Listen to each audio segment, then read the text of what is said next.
지난번까지는 그 서론적인 부분들을 좀 함께 나누었고요. 오늘은 욥기 1장부터 한번 말씀을 살펴보는 시간을 갖도록 하겠습니다. 욥기 1장 1절입니다.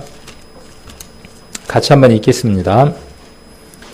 우스 땅에 욥이라 이름하는 사람이 있었는데 그 사람은 순전하고 정직하여 하나님을 경외하며 악에서 떠난 자더라. 아멘. 성경은 하나님이 우리에게 하시는 말씀이죠. 우리에게 하나님의 뜻과 또 계획과 비밀한 것들을 우리에게 드러내기 위해서 기록한 것이 말씀인데 하시고 싶은 말씀들이 참 많으시겠죠. 그런데 그 내용들을 함축하고 또 있었던 일들 속에 하나님의 뜻들을 적어서 기록해 둔 것인데 그러므로 한 구절 단어 하나하나가 아주 깊은 의미들을 함포하고 있을 겁니다. 왜 그렇습니까? 성경이 66권이고 1189장으로 아주 소량이죠. 웃음이 안 나오나요? 우리가 보기에 소량이죠. 아니, 우리가 보기에는 대량이죠. 그렇죠. 우리가 보기에는 성경의 분량이 얼마나 많습니까? 그러나 하나님 보시기에는 아주 소량일 겁니다. 우리가 보기에 적절한 정도. 그럼에도 불구하고 우리에게는 벅차죠. 또 그 작은 성경 가운데에, 작은 양 가운데에 이런 부분들이 기록되어 있기 때문에 우리는 이런 점들을 생각을 하고 성경의 말씀을 좀 더 깊이 또 심도 있게 이렇게 말씀을 상고해 봐야 될 필요성들이 있을 겁니다. 토시 하나하나까지 또 접속사 하나하나까지 우리가 정말 주의 깊게 이렇게 읽어야 하나님의 그 뜻들을 또 깊이 발견하실 수 있을 겁니다. 욥에 대한 그 사람에 대한 특성, 그 사람에 대한 내용들을 1절에 이렇게 소개를 하고 있습니다. 그 사람이 사는 장소를 이야기를 하고 있습니다. 지금은 이 땅이 어디인지 정확하지는 않습니다. 여러 학설들이 있기도 합니다. 그러나 그것이 중요한 것이 아니라 우스라고 하는 땅이 실제로 있었다는 사실이죠. 그리고 욥이라는 인물이 실제로 있었다는 것을 우리는 인정하고 이 말씀을 보게 됩니다. 그래서 우스라고 하는 우스 땅에 욥이라고 하는 이름하는 사람이 있었는데 그 사람은 순전하고 정직하여 하나님을 경외하며 악에서 떠난 자라 이렇게 기록하고 있습니다. 그래서 순전과 정직과 경외, 악에서 떠난 자, 한 단어 하나가 의미들을 담고 있고 이것을 기록한 목적은 욥이 그런 사람이었다가 아니죠. 우리가 이 성경을 보는 목적이 어디 있죠? 욥이 이런 사람이었다가 아니라 내가 하나님 앞에 어떤 사람이 되어야 하는가에 대해서 욥을 통해서 하나님 우리에게 말씀하시는 것이죠. 그래서 욥이 순전한 사람이었다. 하나님 우리에게 원하시는 것은 뭐냐 하면 욥처럼 순전하기를 원하는 거죠. 그럼 순전이 뭔지를 알아야 우리가 순전이 뭔지를 알아야 순전히 그 말씀을 우리가 해드릴 수 있을 거 아니에요. 순전하다는 그 말의 의미를 알아야. 자, 그리고 정직, 경외 이런 단어들을 한번 살펴보려고 합니다. 욥은 도덕과 윤리적으로도 흠이 없었다. 이런 내용을 이야기하고 싶어 합니다. 성경은. 성경은 이 욥이라고 하는 인물을 등장시키면서 아주 중요한 부분을 이야기를 하고자 합니다. 욥이라고 하는 사람은 신실한 사람이었다. 하나님을 경외한 사람이었다. 이렇게만 이야기하면 될 텐데 그렇죠? 그 경외라는 단어가 이미 기록이 되어 있죠. 그런데 어디에도 초점을 맞추고 있느냐 하면 순전했다, 정직했다라는 데에도 초점을 맞추고 있죠. 그러면 하나님을 경외하는 것과 순전과 정직은 조금 다른 의미에서 기록하고 있다는 것들을 우리가 눈치를 챌 수 있을 겁니다. 하나님은 우리에게 무엇을 요구하시느냐 하면 욥처럼 하나님을 경외하기를 원합니다. 그리고 순전하기를 원하고 정직하기를 원하시죠. 그래서 이 순전과 이 정직이라고 하는 의미들은 우리가 주로 어디에 많이 사용을 하느냐 하면 도덕적인 것과 또 윤리적인 부분에 많이 사용하기도 합니다. 그래서 욥은 도덕과 윤리적으로도 흠이 없는 사람이다. 이렇게 기록을 하고 있습니다. 이 순전이라고 하는 단어 있잖아요. 순전이라는 단어를 레위기 1장에서 한번 찾아볼 수 있어요. 성경은 다 연결됩니다. 거미줄처럼. 앞에 배웠던 것들이 뒤에 다 연결될 수밖에 없어요. 레위기 1장에서 순전하다는 말과 동일한 단어로 쓸 수 있는 단어가 뭐가 있을까요? 모르니까 예, 흠이 없다는 말과 같습니다. 재물이 버짐이 없고 피부병도 없고 다리를 절지도 않아야 하고 1년 된 것으로 흠없는 것을 제물로 선택을 했습니다. 그래서 외형적으로 보기에 사람의 눈에 보기에 그가 제물이 부족한 부분이 없는 것을 가리켜서 흠이 없다라고 이렇게 표현을 했습니다. 그래서 제물에게 적용될 때에는 흠이 없다라고 이 단어를 씁니다. 어렵다고 하니까 그냥 여기에서 뭐 헬러, 히브리어 이런 얘기를 할 수 없으니까 그냥 이렇게 이야기를 하는 겁니다. 그냥 이 유대인들이 썼던 원어를 보면 원어의 의미가 그런 의미로 적혀져 있습니다. 그래서 제물에게 쓰면 흠이 없는 것이고 사람에게 쓰면 어떤 거예요? 사람에게 썼을 때에는 외형적으로 어떤 거죠? 외형적으로 저는 것이 없는 거예요. 한쪽 눈이 없거나 그렇지 않는 거예요. 그런데 하나님이 그런 사람을 순전하다고 하겠습니까? 외형적으로 바른 것을 바르다고 이야기를 하겠어요? 사람의 됨됨이, 사람의 가치는 무엇으로 정해지느냐 하면 그 사람의 외모로 정해지는 것이 아닙니다. 그 사람 속의 인품과 그 사람의 속 사람이 어떻게 드러나느냐에 있죠. 그래서 이 순전이라고 하는 말에는 의미는 이런 의미들을 함께 포함하고 있습니다. 그리고 무엇도 온전했다는 의미냐 하면 뒤에 신앙도 하나님께 온전했다라고 표현을 하고 있습니다. 그래서 윤리와 도덕적인 면에 있어서도 철저하게 제가 입력을 하면서 치면서 잘못된 게 있나 봐요. 그래서 윤리와 도덕 면에서도 흠이 없고 그 다음에 신앙 안에서도 문제가 없고, 그러니까 윤리와 도덕이 있어도 철저한 신앙이 동반되지 않으면 위선이다 그랬어요. 그러니까 우리가 그리스도인이다, 하나님의 사람이다 할 때에는 두 가지 면이 있는 겁니다. 하나는 하나님 앞에 내가 어떤 모습인가, 그 다음에 그 하나님의 모습 가운데 살아가는 나의 삶이 실제 삶 가운데에서 어떻게 비춰지냐는 거예요. 어떻게 투영돼서 내 삶 가운데 나오냐는 것이죠. 그 하나님을 경외하는 것에 대한 결과물들을 무엇으로 표현했냐 하면 순전과 정직이라고 하는 것으로 이렇게 표현되어져 있습니다. 그래서 욥이라고 하는 사람은 어떤 인물이었다는 것이냐 하면 요즘 말로 치면 교회에서도 어떻게 한 사람, 하나님 안에서도 어떤 사람, 하나님 안에서도 엄지척. 누구로부터? 하나님으로부터. 그 다음에 교회 안에서도 어떻다는 거죠? 저 사람이면 엄지척. 또 세상 주변의 사람들도 어때요? 저 사람이면 엄지척. 마누라는 뭐라고 이야기하겠어요? 자식들은 뭐라 그러겠어요? 우리 아버지, 우리 남편 최고. 이런 사람이 누구였다고 말하는 거냐 하면 욥이다 이렇게 말하는 겁니다. 그러면 우리가 이 한 구절 속에서 우리는 엄청난 것들을 도전으로 받게 됩니다. 이걸 통해서 우리는 많은 숙제를 떠안고 가는 겁니다. 하나님을 잘 경외하면 끝난다? 마치 이것은 무엇과 같으냐 하면 하나님께 드려야 할 재산들이 있어요. 하나님께, 부모에게 드려야 할, 부모를 공양해야 될 재산이 있고, 부모를 공양해야 될 의무가 있어요. 내게 그 소유가 있어요. 근데 그 소유를 뭐라고 외치면 되느냐 하면, 고르반하고 외치면 돼요. 한번 말씀을 드렸죠? 고르반하고 외치면 어떻게 된다고요? 이 물건을 부모 섬기는데 안 써도 돼요. 자, 이것이 누구의 법이었습니까? 유대인들의 법이었어요. 아주 악한 행습들이죠. 이건 아니다는 것이죠. 예수님 뭐라고 말씀하셨냐 하면 가이사의 것은 가이사에게, 하나님의 것은 하나님에게.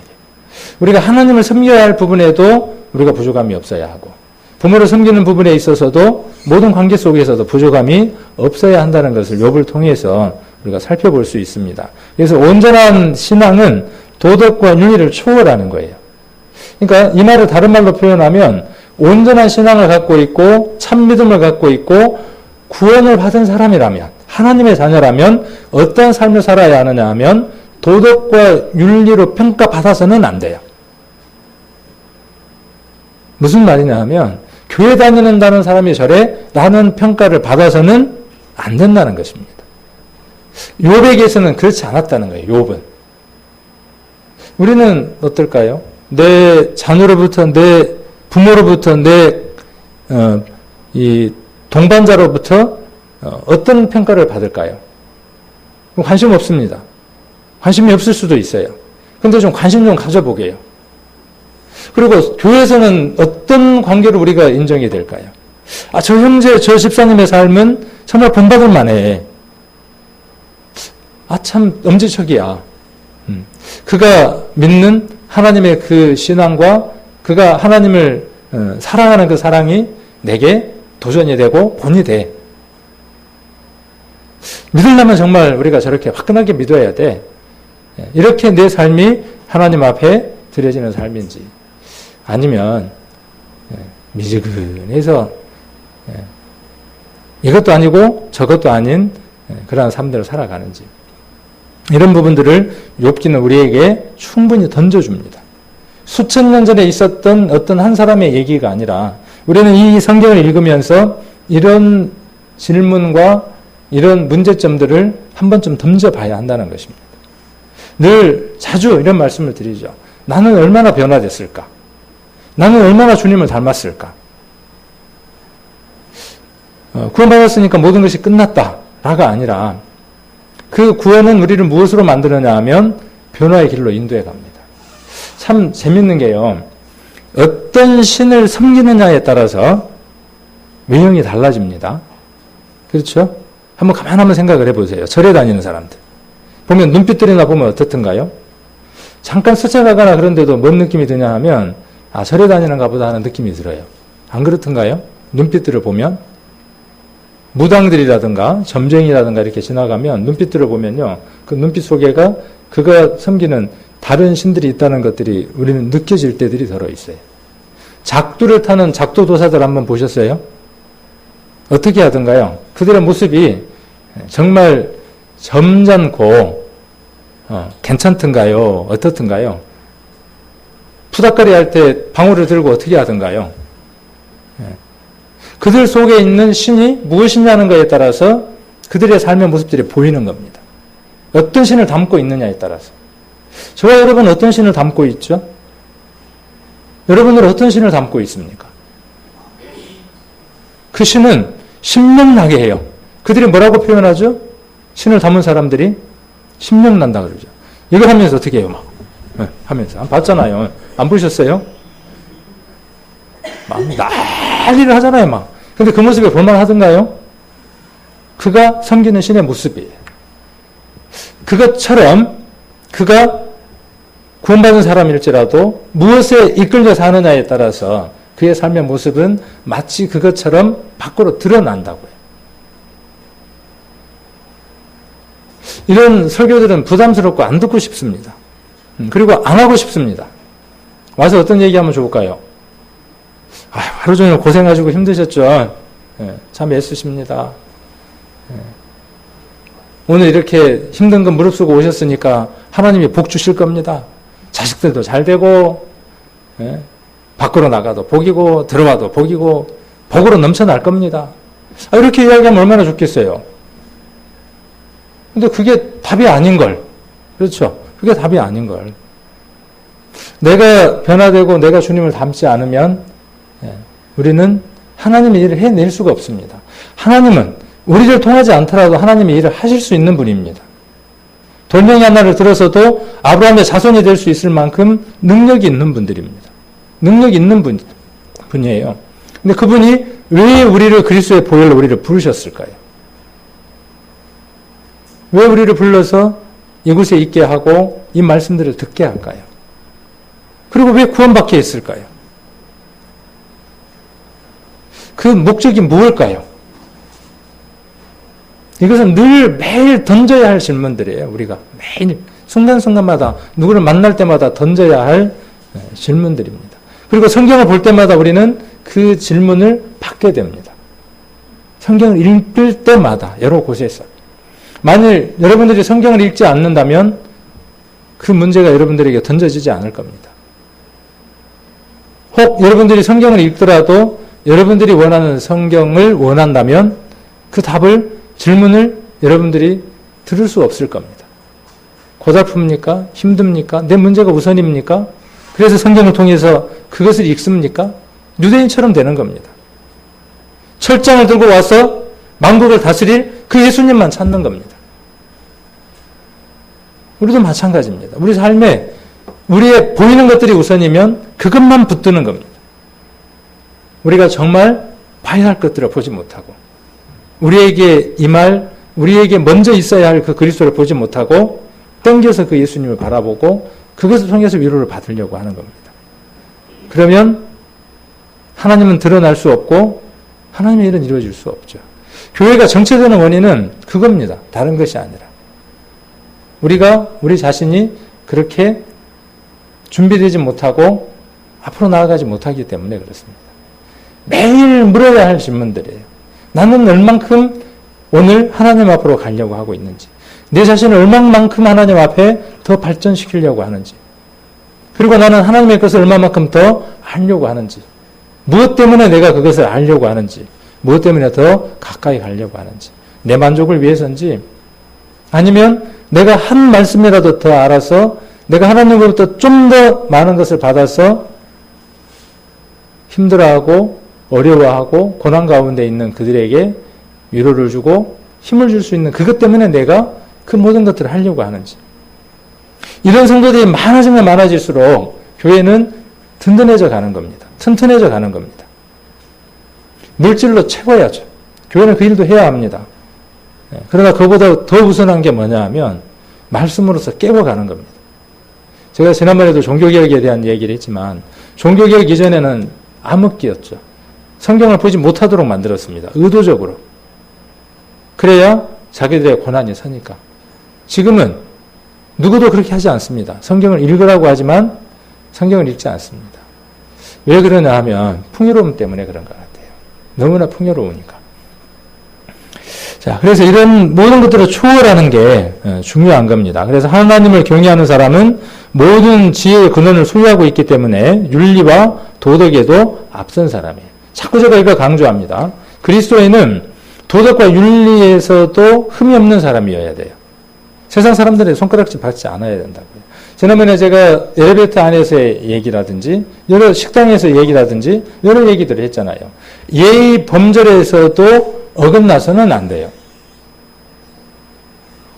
만일 우리가 그 부분에 대한 생각이 없다면 거기에 대해서 우리가 우리 교회의 모습이라든지 나의 모습들이 결례가 있음에도 불구하고 그것을 깨닫고 있지 못하다면 나는 암만 예수님을 이야기하고 나는 암만 우리 교회를 자랑하고 하나님을 자랑한다고 할지라도 그 말은 땅에 떨어지는 겁니다.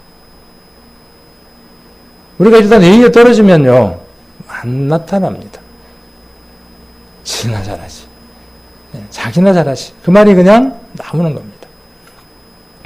자, 그리고 순전이라는 말은 순수하고 완전하다는 뜻이고 재물과 연관되면 흠없다는 뜻이고 사람과 연관되면 도덕적으로 윤리적으로 허물이 없다 이런 뜻을 담고 있습니다. 그래서 사전적인 뜻은 순수하고 완전하다는 뜻이고 성경 속에서의 의미는 그것과 좀 의미가 다른 것이죠. 여러분 그러므로 순전합니까? 라고 물을 때 아멘 하고 답할 수 있어야 하겠죠. 적어도 저는 그렇게 내 삶을 살아가려고 합니다라고 대답할 수 있어야 하겠죠. 자, 그리고 정직이라는 말은 사람이나 사람의 성품, 그러니까 속사람을 얘기하는 겁니다. 정직이라는 말은. 그 다음에 마음 따위가 바르고 고듬이에요. 정직이라는 말은 무엇이 있다는 전제가 될까요? 정직하다는 말의 의미는 무엇이 존재한다는 것이에요.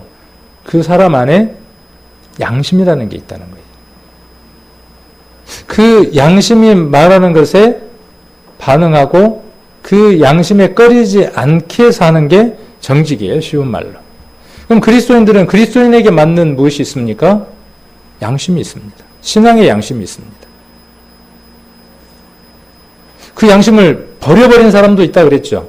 양심 아주 중요합니다. 이 양심은요. 양심을 버려버리는 순간 어떻게 됩니까? 뭔만 남는지 압니까? 영적 교만만 남습니다. 신앙에 있어서요. 영을 구원받는 것 첫 번째입니다. 그 다음 중요한 게 뭐냐면 그 양심이 회복되는 겁니다. 화인 맞거나 뭉둥병 걸린 마음이 아니라 화인 맞거나 뭉둥병 걸린 마음은 어떤 마음이냐 하면 말씀이 들어오거나 외부에서 자극이 올 때 반응하지 않는 겁니다. 뭐가 반응하지 않는 거죠? 양심이 반응하지 않는 거예요. 또는 그 양심이 어떻게 되는 거죠? 강팍해 되는 거예요. 바로의 마음이 그랬던 것처럼. 하나님의 말씀을 밀어내고 하나님의 역사를 밀어내는 게 뭐냐 하면 강팍입니다. 그것이 무엇의 작용이냐 하면 영의 작용이 아니라 양심이 하는 일들이라는 거예요. 구원받은 사람에게 이것은 아주 중요한 것이라는 거죠. 구원받아도 그럴 수 있다는 얘기니까. 여러분은 어떤 양심으로 사십니까? 어떤 양심으로? 하나님 앞에. 부끄러워요. 제가 이렇게 묻고 나면 부끄러워요. 오늘 제가 어디 갔다 오냐고 이제 이렇게 입구를 들어오는데 잠깐 묻길래 제가 밖에 바람을 잠깐 쐬러 나갔거든요. 나오면서 이런저런 기도를 하면서 하나님 앞에 내 모습이 어떤 모습일까요? 또 버릴 모습들은 어떤 것일까요? 이러면서 이제 잠깐 걷고 들어왔는데 그러면서 제 마음 가운데 이렇게 하나님이 기뻐하시지 않는 것들이 있으니까 제가 하수구에 버릴게요.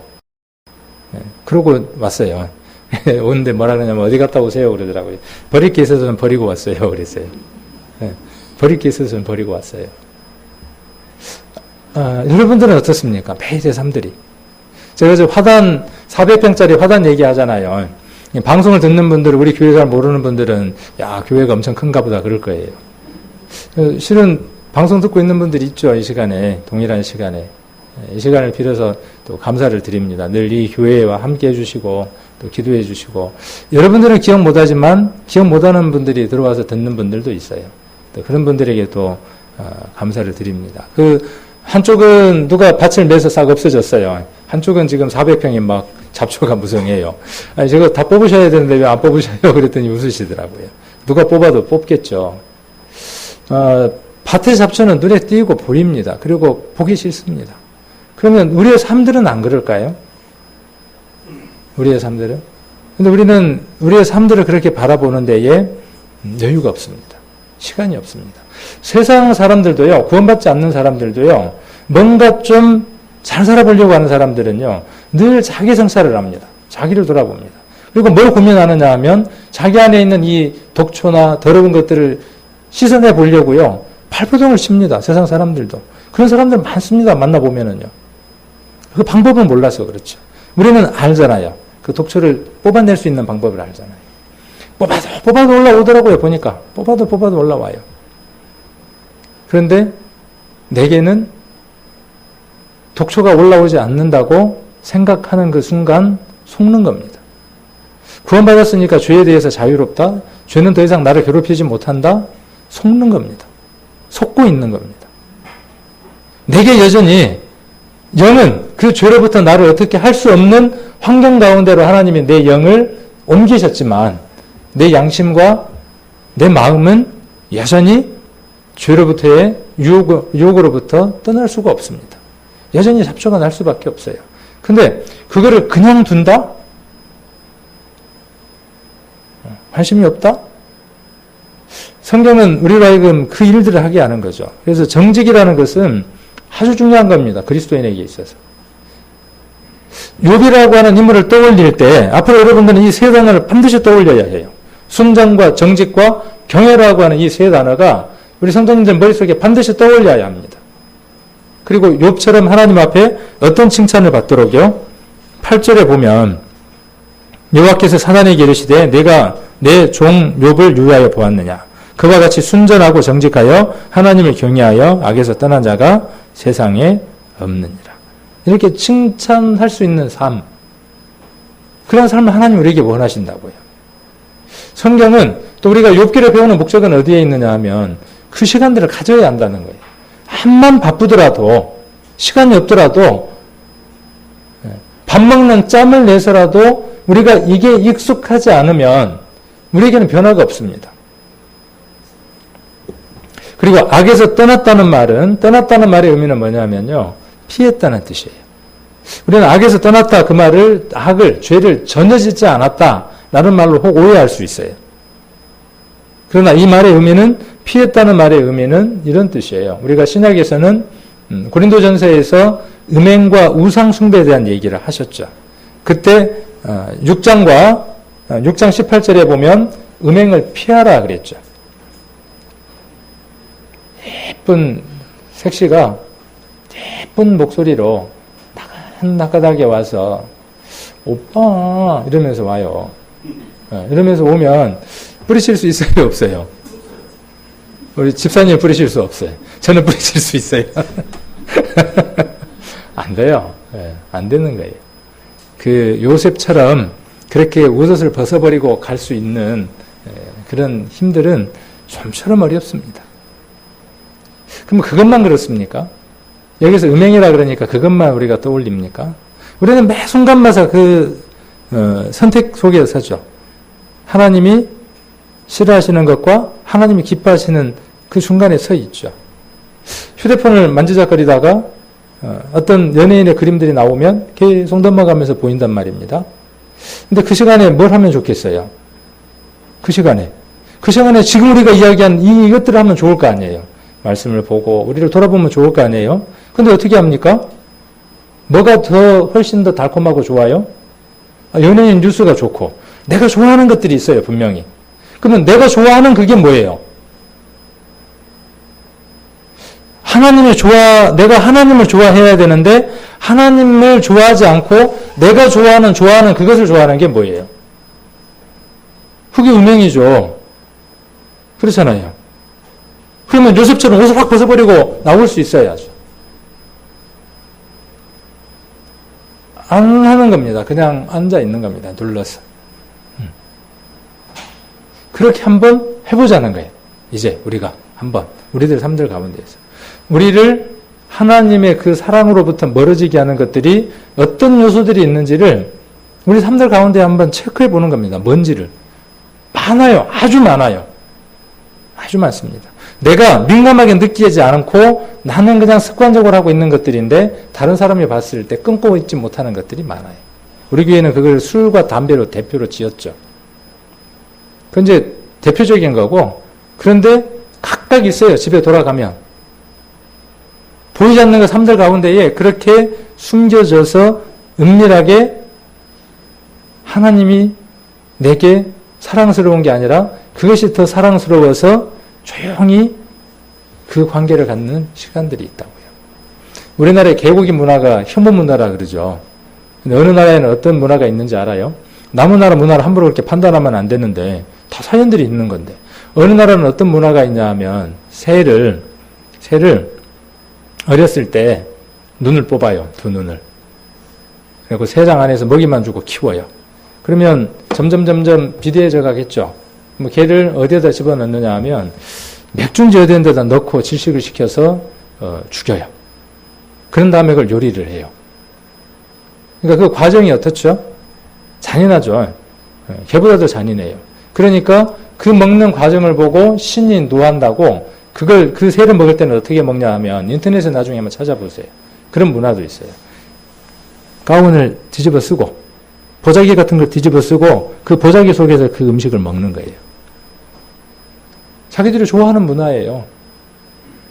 우리들에게는 분명히 그렇게 숨겨져 있는 수많은 것들이 있다고요. 저와 여러분 안에. 제게도 있어요.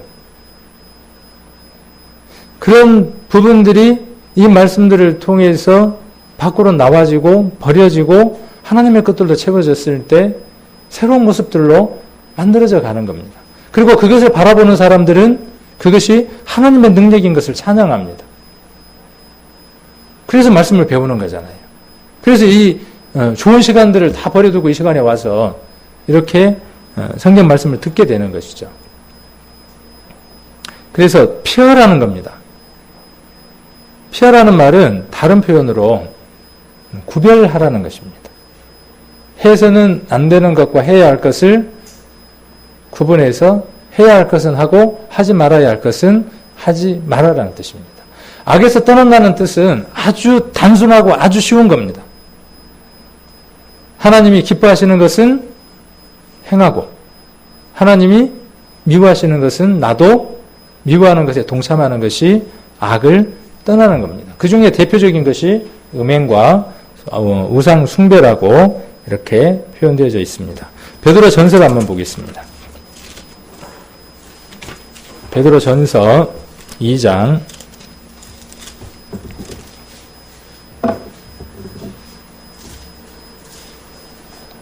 베드로 전서 2장 1절로 3절까지입니다. 항상 성경은 이렇게 모든 말씀들이 서로 연관되도록 되어 있습니다. 구약에 있는 말씀과 신약에 있는 말씀들이 서로 이해되어지고 보충되어지고 또 하나가 될 수 있도록 평형을 이렇게 이루고 있습니다. 베드로 전서, 그러니까 신약 378페이지 2장 1절로 3절까지 말씀을 같이 한번 읽겠습니다.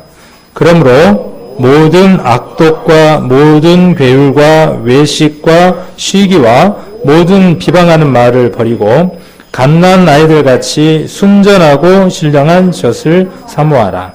이는 이로 말미암아 너희로 구원에 이르도록 자라게 함이라.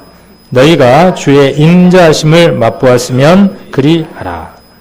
2절 후반절에 보시면 너희로 구원에 이르도록 이라고 기록했습니다. 그러면 구원을 받아야 된다는 뜻인가요? 그럼 여기에서 구원은 무엇을 의미할까요? 우리가 똑같은 구원의 단어지만 우리가 앞뒤의 내용들을 읽으면 그 단어가 무엇을 의미하는지를 공감하게 되고 공유하게 됩니다. 그리고 서로 아멘할 수 있습니다. 자, 하나님이 우리에게서 사라지기를 원하는 것들이 있습니다. 욥에게 순전하고 정직했다고 그렇게 하나님이 칭찬하셨던 것처럼 우리의 삶들 가운데에서 우리의 삶들이 어떻게 되어지기를 원하느냐 하면 악독과 괴물과 외식과 시기와 비방하는 말, 항상 어떤 하나님의 지적하는 그 단어들 속에, 말씀들 속에 항상 무엇이 들어가느냐 하면 말이 들어갑니다. 세상의 모든 것은 다 길들일 수 있다. 그렇게 말씀하셨죠. 제가 보니까 그 야생의 새도 길들여지더라고요. 뱁새라고 하는 새를 한번 키워봤거든요. 야생의 새인데 길들이니까 길들여져요. 휘파람을 불면 와가지고 앉아있어요. 배에 앉아가지고 실밥도 뜯어먹고 그래요. 머리에 앉아서 머리도 이렇게 막 하고 그래요. 도망도 안 가요. 그러니까 바다에 있는 생물부터 시작해서 공중에 나는 새까지 다 길들여질 수 있다 그랬어요. 근데 길들여지지 않는 게 있어요. 뭘까요? 여기에서 뭐가 나온다고요? 불의의 세계가 나오면 돼요. 저도 마찬가지죠. 저도 이놈의 입이 방정일 때가 참 많아요. 입이 통제가 안 돼서 문제가 될 때가 참 많아요. 그래서 설교하는 시간 말고는 입을 좀 닫았으면 좋겠는데 이 성경 얘기 외에는. 근데 어떤 데 보면 그러지 못할 때가 많아요. 말은 그 사람이 갖고 있는 생각을 표현하는 것이죠. 행동은 뭐죠? 그 사람의 생각을 그 사람 속에 품고 있는 것을 몸짓으로 드러내는 게 행동이죠. 말은 그 사람이 갖고 있는 생각과 방향을 표현하는 겁니다. 소리로 표현하는 겁니다. 근데 어떤 때는 내가 생각지도 않았던 말이 나오죠. 그럴 때 있죠. 근데 그 생각지도 않았던 말일까요? 생각한 말일까요? 그런 말은 없어요. 생각지도 않았던 말은 없어요. 다 언젠가 한 번은 생각해 봤던 것들이 무의식 속에 잠재되어 있다가 나오는 거예요. 그래서 이 말을 통제한다는 것은요, 무엇을 통제해야 된다는 뜻이냐 하면, 어떤 뜻이겠어요? 여기다 10배를 채우면은 될까요? 생각이 문제인 거예요, 생각.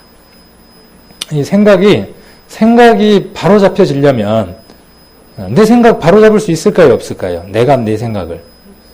안 된다는 걸 알잖아요. 내가 내 마음을 믿을 수 없고, 내가 내 생각을 믿을 수 없고, 내가 내 결정을 믿을 수 없는 거예요. 이게 그리스도인의 기본적인 신앙이에요. 고백이에요. 그럼 우리는 뭘 믿겠다는 겁니까? 하나님의 말씀을 의지하고 신뢰하고 믿겠다는 것이잖아요. 그러면 하나님의 생각과 말씀이 내 안에 들어오지 않는 한은 나는 무엇에 사로잡힐 수밖에 없냐 하면 그냥 본능에 충실하는 겁니다. 내가 하고 싶은 말을 하는 겁니다. 하나님이 주신 말씀을 하는 게 아니고 내가 하고 싶은 말을 하는 거죠. 그래서 말, 시기, 외식, 괴율, 악독 그랬어요. 자, 이걸 버리라 그랬는데 어떻게 하면 버려질까요? 뒤에 답이 나오죠. 갓난 아이들 같이 순전하고, 아까 순전이라는 말이 나왔죠.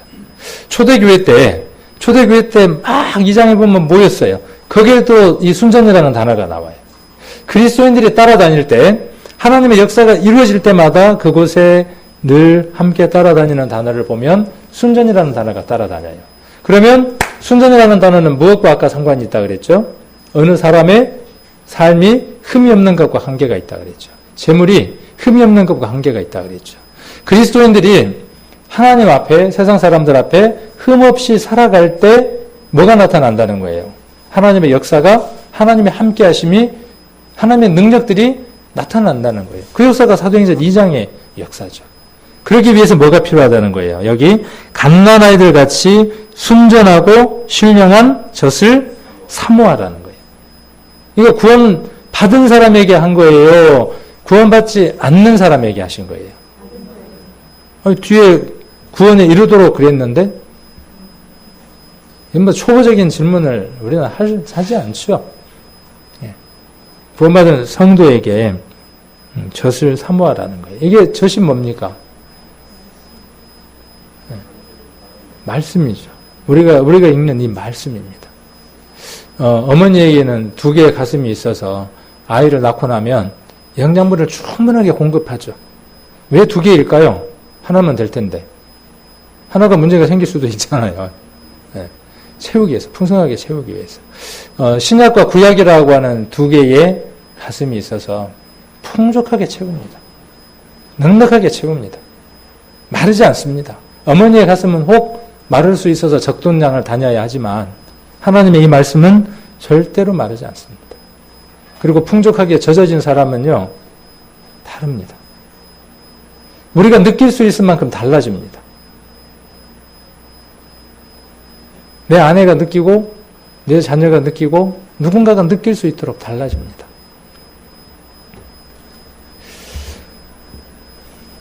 그리고 3절에 보시면 너희가 주의 인자하심을 맛보았으면 그리하라. 이 말을 다른 말로 표현하면 구원받았으면 이렇게 표현할 수 있죠.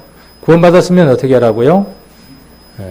순전하고 신령한 젖을 사모해라. 신령한 젖을 사모해야 되는 이유가 어디에 있다는 겁니까? 내게 악독히 나를 사로잡을 수 있고 괴휼이, 시기가, 미움이 또 나를 평가받게 하는 말들이 내게 있을 수 있으니까 그것을 뭘로 통제하라는 겁니까? 말씀으로. 가인에게 죄의 소원은 내게 있으나 너는 죄를 다스릴지니라. 하나님 그렇게 말씀하셨죠. 우리에게도 동일하게 모든 소원들이 우리에게 있으나 다스리라고 말씀하시죠. 뭘로요? 우리의 주인 되신 그리스도가 우리를 다스릴 수 있도록 내어드리면 우리는 그의 다스림을 받을 수 있습니다. 말씀이 우리를 주관하기 시작하면. 자, 1장, 욥기 1장으로 다시 한번 가보겠습니다. 욥기 1장. 그래서 우리가 1장 1절을 이렇게 길게 한번 또 묵상해보는 시간을 가졌죠. 그래서 우리는 이 말씀들을 통해서 다른 말씀들을 계속 연관짓고 연결 지으면서 많은 것들을 퍼올릴 수 있습니다. 제가 이렇게 한 구절 가지고 이렇게 했던 것처럼 여러분들도 많은 말씀들을 이렇게 연관해서 많은 것들을 퍼올릴 수 있습니다. 2절 한번 보겠습니다. 자, 그 소생은, 자, 이 욥이라는 사람이 하나님 앞에 이런 삶을 살았음으로 말미암아 그가 하나님을 앞으로부터 받았던 결과, 앞에는 욥이 살았던 그 삶에 대한 과정들이라면 2절부터 시작해서 5절까지는 그러므로 말미암는 하나님으로부터 욥에게 허용되었던 복, 은혜, 이 부분에 대한 것들을 구체하게 설명을 하고 있습니다. 구체적으로. 그러니까 우리가 하나님을 섬기는 겁니까? 우리가 정직하고 순전하고 하나님을 경외해야 되는 그 목적이 여기 지금 2절, 3절, 4절, 5절에 나오는 이것을 누리기 위해서 하나님을 혹 찾습니까? 그렇다면 이걸 뭐라고 이야기하냐면 기복신앙이라 그럽니다. 우리 이것 때문이 아니죠. 그분 자체가, 하나님 자체가, 예수님 자체가 우리에게 모든 것이기 때문에 그분에게 매달리는 것이죠. 이건 부산물이에요. 있을 수도 있고 많을 수도 있고 적을 수도 있어요. 아니면 전혀 없을 수도 있어요. 이것이 하나님이 우리를 복주시는 내용이 아닐 수도 있습니다. 욥기가 말하는 것이 그것이죠. 2절에 보시면 그 소생은 남자가 7이요 여자가 3이요 그 소유물은 양이 7천이요 약대가 3천이요 소가 500결이요 암 나귀가 500이며 종도 많이 있었으니 이 사람은 동방 사람 중에 가장 큰 자라. 그 아들들이 자기 생일이면 각각 자기의 집에서 잔치를 베풀고 그 누이 셋도 청하여 함께 먹고 마시므로 그 잔칫날이 지나면 욥이 그들을 불러다가 성결케 하되 아침에 일어나서 그들의 명수대로 번제를 드렸으니 이는 욥이 말하기를 혹시 내 아들들이 죄를 범하여 마음으로 하나님을 배반할까 함이라. 욥의 행사가 다 이러하였더라. 이 행사 그랬죠. 행사라는 말은 말 그대로 그 사람이 행하는 모든 일들을 이야기하는 것이죠. 그가 살아가는 모든 행적들이나 그가 사는 그 삶들이 어떠했다는 것이냐 하면 모든 순위가 모든 것이 누가 우선이라는 것이죠. 하나님이 우선이라는 것을 우리가 욥을 통해서 볼 수 있습니다. 우리가 여기 지금 나열되는 이 내용들이요. 아무것도 의미 없이 나열되는 것 같잖아요. 근데 다 의미들이 있습니다. 실제로 있었던 일이지만 이 실제로 있었던 일들 속에 하나님의 숨겨져 있는 말씀 내의 의미들이 다 담겨져 있습니다. 아들이 몇 명이죠? 7. 딸이 몇이죠? 셋. 우리가 잘 아는 것처럼 7이라는 수는 어떤 수죠? 3은 3도 같은 수예요. 3도 하나님의 수, 그렇죠? 채워지는 수. 그래서 7과 3이라고 하는 것은 아들이 7이고 딸이 3이라는 것은 어떤 의미냐 하면 그가 하나님으로부터 받아야 할 것들을 충분하게 받았다는 의미예요. 풍성하게 넘치도록 받고 있다는 것이에요. 그의 삶의 결과가 하나님으로부터 무엇을 얻었는가에 대한 내용들이에요. 지난번에 우리가 낳았다, 독생자다, 뭐 이런 의미들을 한번 배웠죠. 아들이라는 의미도 배웠습니다. 유대인들에게 있어서 아들이나 소생의 의미는 어떤 의미를 갖느냐 하면 우리는 아들 그러면 어떤 의미예요? 우리에게 있어서 아들, 자식 그러면 어떤 의미죠? 네하고 나하고 결혼해서 사랑을 나누어서 낳은 부산물. 이게 뭐죠? 자녀예요. 그렇죠? 우리가 일반적으로 생각하는 그 자녀나 아들이나 낳았다는 말의 의미는 이런 의미를 갖고 있습니다. 그러나 유대인들에게 있어서 또 성경에 기록될 때에 소생과 아들과 낳았다는 말의 의미는 어떤 뜻이냐 하면 결과물이라는 거예요. 그가 하나님과 관계를 가졌고 그 관계에 대한 결과물로 나온 것이 무엇이냐는 거예요. 그러니까 유대인들에게 있어서 자녀는 하나님하고의 관계와 뛸래야 뛸 수 없는 관계 속에 있다는 거예요. 에녹이 자식을 낳았죠. 자식의 이름을 뭘로 지었다 그랬죠? 그것이 누구와 연관이 있었죠?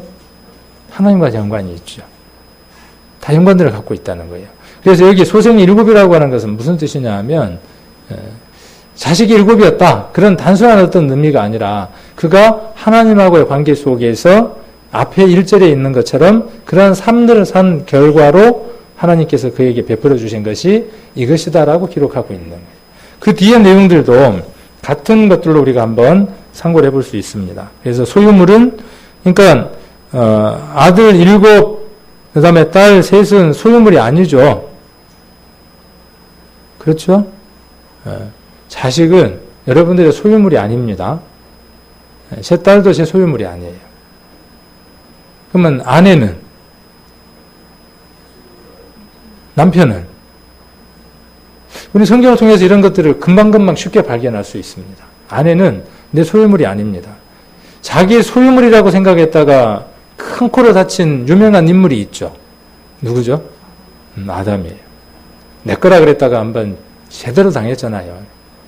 자기 거라고 생각하고 자기 마음대로 할 수 있다고 생각하고 자기가 전달해야 될 것들을 전달하지 못했던 한 사람의 비참한 삶을 우리는 너무나 잘 압니다. 아내는 또 자녀는 내 소유물이 아닙니다. 하나님이 내게 맡겨주신 귀한 보석입니다. 그 재능대로 하나님 앞에 쓰임받을 수 있도록 하나님 앞에 양육하고 훈련시키고 관계를 갖도록 해주는 것이 누가 해야 될 일이냐 하면 아버지가, 부모가 해야 될 일입니다. 자식을 낳아서 또 시집장가를 보내는 그 모든 과정들 안에 누구와 연관이 없으면요? 하나님과 연관이 없으면 욥처럼 순전하다, 정직하다, 경외한다라는 말을 들을 수 없겠죠. 여기 지금 그런 의미예요. 아들이 7이다, 딸이 3이다라는 말의 의미는 어떤 의미냐 하면 그들이 하나님과 어떤 관계를 갖고 산 것에 대한 이야기예요. 그 자녀들마저도 어떻게 살았다는 것이죠? 하나님과 관계를 맺으며 살아갔다는 것을 뜻하는 것입니다. 저와 여러분의 자녀들이 믿음 안에 붙들려 있을 수 있도록 우리가 그들에게 믿음에 대한 동기부여도 하고 그 믿음들이 온전해질 수 있도록 하나님 앞에 똑같이 순전하고 정직하고 경외한다라는 말을 들을 수 있도록 우리는 자녀들에게 믿음 안에 있을 수 있도록 권해야 하고 이것은 수단과 방법을 다 동원해서도 해야 할 일들입니다. 구원 못 받았습니까? 내 자녀가? 근데 아무 생각이 없습니까? 내 자식이 구원을 못 받았어요. 구원받았다는 확신이 없어요.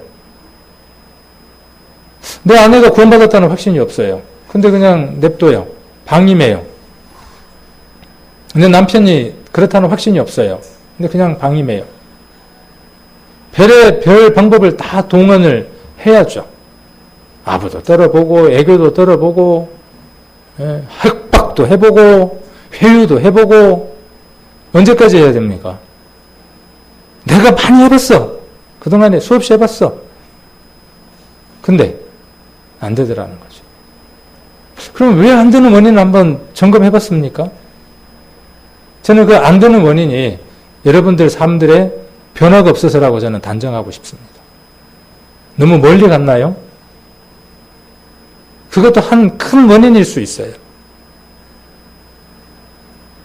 자녀들의 삶이 여기에 있는 그 소생으로 일곱으로 표현되어질 수 없는 그것들이 우리의 삶의 결과물일 수 있어요.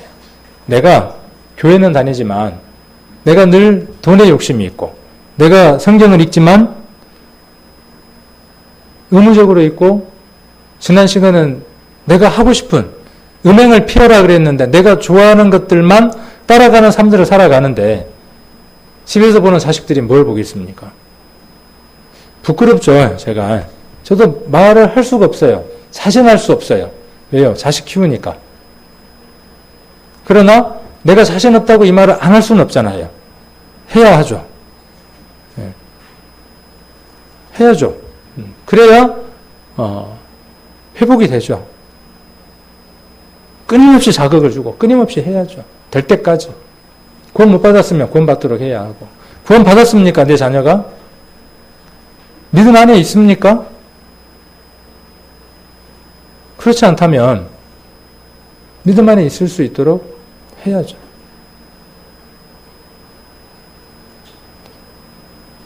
답답하죠? 저도 마찬가지니까. 머리는 크죠. 보는 건 많죠. 말을 하면 지식으로는 나를 누르지. 그렇죠. 근데 뭘로 누를 겁니까? 뭘로 제압할 겁니까? 힘으로요? 탁 때리려고 그러면 뭘로 잡아요? 아버지, 이제 그럴 나이는 지나지 않았을까요?